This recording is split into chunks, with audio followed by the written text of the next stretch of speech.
દૈનિક બાઇબલના વાંચનો. તારીખ 24 એપ્રિલ 2026, પાસ્કાના ત્રીજા અઠવાડિયાનો શુક્રવાર. આજે માતા ધર્મસભા સંત ફિદેલિસનો તહેવાર ઉજવે છે.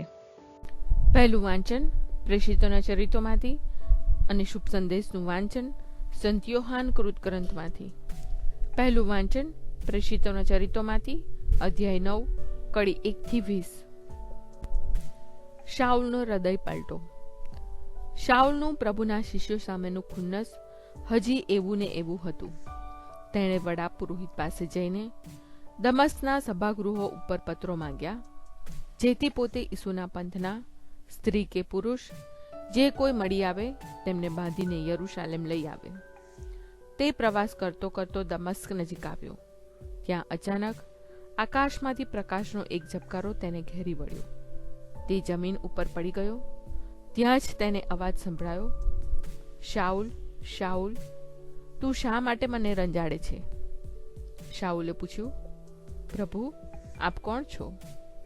અવાજે કહ્યું, હું ઈસુ છું, જેને તું રંજાડે છે. પણ ઉઠ અને શહેરમાં જા, અને તારે શું કરવું એ તને કહેવામાં આવશે. એની સાથે પ્રવાસ કરતા માણસો તો અવાક થઈ ગયા. તેમણે અવાજ સાંભળ્યો હતો, પણ કોઈ માણસને જોયો ન હતો. શાઉલ જમીન ઉપરથી ઊભો થયો, પણ જ્યારે તેણે આંખ ઉઘાડી ત્યારે તે કશું જોઈ શકતો ન હતો. એટલે એ લોકો તેને હાથ પકડીને દમસ્ક લઈ આવ્યા. 3 દિવસ સુધી તે આંધળો રહ્યો, અને તેણે ન કશું ખાધું કે ન કશું પીધું. હવે દમસ્કમાં હનનિયા નામે એક શિષ્ય રહેતો હતો. પ્રભુએ તેને દર્શન દઈને કહ્યું, હનનિયા. તે બોલ્યો, હાજર છું પ્રભુ.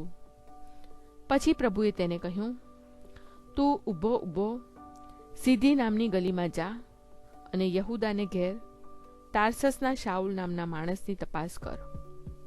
તે અત્યારે પ્રાર્થના કરી રહ્યો છે, અને તેને એક દિવ્ય દર્શન લાદ્યું છે. તેમાં તેણે હનનિયા નામના માણસને આવીને પોતાને દેખતો કરવા પોતા ઉપર હાથ મૂકતો જોયો છે.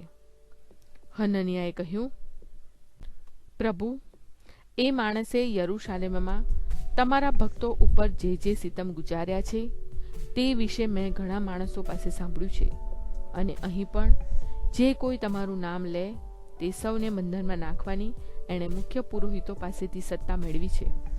પણ પ્રભુએ તેને કહ્યું, તું તારે જા, કારણ વિધર્મી લોકો અને તેમના રાજાઓ આગળ તેમજ ઇઝરાયલની પ્રજા આગળ મારું નામ પ્રગટ કરવા મેં એને મારા સાધન તરીકે પસંદ કરેલો છે.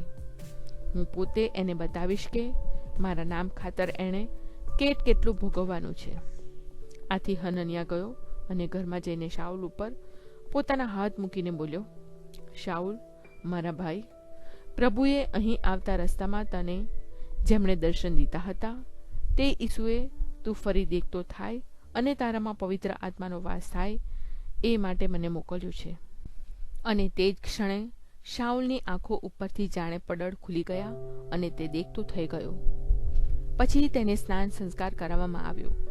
ત્યાર પછી તેણે ખોરાક લીધો, એટલે તેને શક્તિ આવી. થોડા દિવસ તે શિષ્યોની સાથે દમસ્ક રહ્યો, અને થોડી જ વારમાં તેણે સભાગૃહમાં ઈસુને વિશે ઘોષણા કરવા માંડી કે એ ઈશ્વરનો પુત્ર છે. આ પ્રભુની વાણી છે, તે આપણો આધાર છે.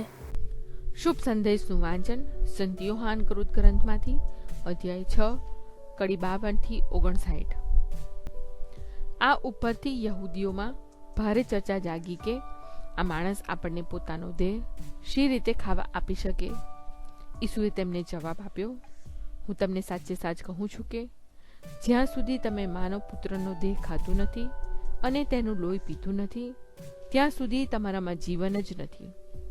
જે કોઈ મારું દેહ ખાય છે અને મારું લોહી પીએ છે તે શાશ્વત જીવન પામ્યો છે, અને તેને હું છેલ્લે દિવસે સજીવન કરીશ.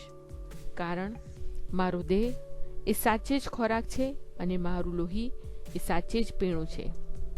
જે કોઈ મારો દેહ ખાય છે અને મારું રક્ત પીએ છે તે મારામાં વસે છે, અને હું તેનામાં વસું છું. હું જેમ મને મોકલનાર જીવનદાતા પિતાના જીવનથી જીવું છું, તેમ મને ખાનાર મારા જીવનથી જીવશે. સ્વર્ગમાંથી ઉતરી આવેલી રોટી તો આ છે, એ માનના જેવી નથી જે તમારા વડવાઓએ ખાધું હતું. તેઓ તો મરી ગયા, પણ જે કોઈ આ રોટી ખાશે તે અનંતકાળ જીવશે. કફરનહૂમના સભાગૃહમાં ઉપદેશ આપતા ઈસુએ આ વચનો ઉચ્ચાર્યા હતા. આ પ્રભુની વાણી છે, તે આપણો આધાર છે. પ્રાર્થના. ઓ મારા પ્રભુ ઈસુ, હું મારા પાપો માટે પસ્તાવો કરું છું. મારા પાપો માફ કરો. મારા હૃદયમાં આવો. હું તમને મારા પ્રભુ અને તારણહાર બનાવીશ. આમેન. પ્રભુ તમને સુખી રાખો અને તમારી સંભાળ રાખો. પ્રભુની તમારા ઉપર કૃપા દ્રષ્ટિ અને મહેરબાની હો. પ્રભુની તમારા ઉપર પ્રસન્નતા હો અને તે તમને શાંતિ બક્ષો.